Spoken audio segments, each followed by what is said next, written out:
Hello, Steve White, Steve White 89. Well, I'm continuing my gay movie marathon. I'm going through all the ones I can find. Um, and this one is called The Curiosity of Chance. Now, it's set in the 80s. Yay.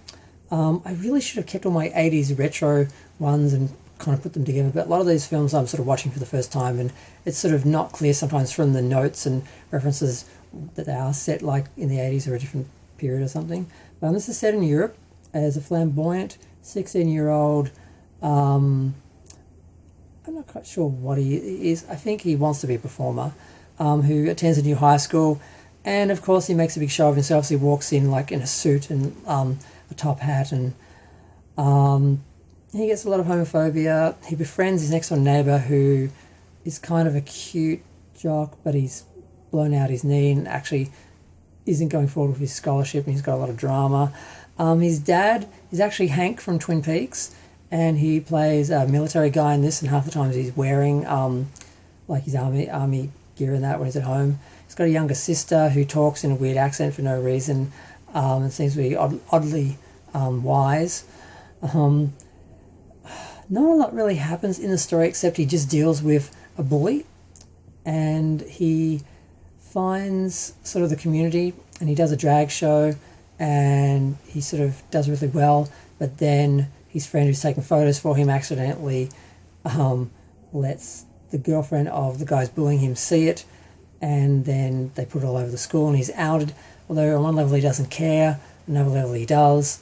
And then it all basically ends up with the bully getting, what he deserves, and at the end the friend kisses Chance, and it's unclear whether anything actually happened because, like he says at the end of the story, this is my story, my version of the story. So, because there's a little bit of narration, and the very end it's like, this is what really happened? Who knows? This is my version of the story. So, it's fun. The Chance character is fun, but he does draw attention to himself, and there is a point where one of the friends actually asks him about this. He's like, okay, you're gay, you're going to get a certain amount of harassment, but why do you make yourself an easy target? And he said, well, if you could be bullied for being gay or for wearing a top hat, which would you choose? And I'm like, yeah. But I don't know, the actors are good. The friend is very cute. Hank kind of works. I can't remember the name of the actual actor. It didn't really make any money. It was a budget of $1 million, so it doesn't look cheap. It looks actually decent.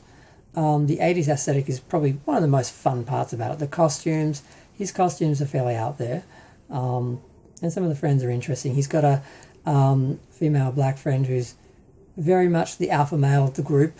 He's got another friend, because this is set in Belgium, I think, or Belgium is one of the financiers, I think.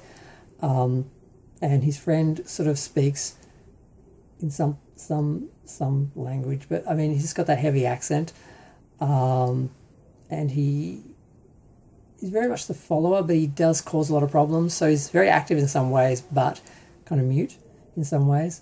There's not much more to say about it. It's just a fun odd little movie. Not a lot happens.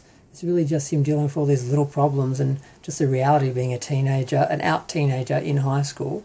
And yeah, I enjoyed it. So feel free to share, like, comment, subscribe. Let me know what you think if you've seen the film. Let me know what you think of it. If you haven't seen the film, I would see it.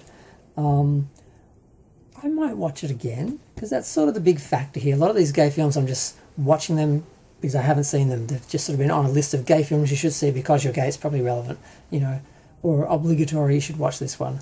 And some of them are good, you would watch them again. Others, they're not. They're sort of interesting, or they tell a story that you get something from knowing or having seen that, but you wouldn't actually go back and watch it again for fun. And a lot of films are like that. You watch them once, you have that experience, you have that common knowledge, you can refer to that film with people and that, but you don't actually watch them for enjoyment again and again.